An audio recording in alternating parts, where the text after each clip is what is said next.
সবাইকে আশা করি সবাই ভালো আছেন। আমি আলহামদুলিল্লাহ আপনাদের সবাই খুব ভালো আছি। আপনারা দেখতে পাচ্ছেন আমি এখন আছি চৌহাট্টা পয়েন্ট বিজয় চত্বর। আমি আসলে ফার্স্ট টাইম আজকে পয়েন্ট সফর দিচ্ছি, আর এটার একটাই কারণ আজকে আমি সিলেটের গুরুত্বপূর্ণ যে পয়েন্টগুলো আছে প্রত্যেকটা পয়েন্টে গিয়েছিলাম দেখার জন্য যে আমরা যারা সাধারণ শিক্ষার্থী আছি তারা আসলেই কি সুন্দরভাবে ট্রাফিকটা মেনটেন করতে পারছি কিনা, বা আর এক সপ্তাহ বা এক মাস যাবত আমরা পারবো। তো আসলে আমার জ্ঞান খুবই ক্ষুদ্র।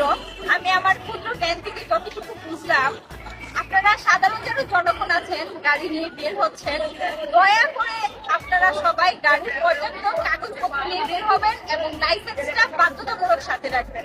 কেননা এখন দেখা গেছে যে অনেক স্কাউটের পাশাপাশি স্কুল কলেজের যে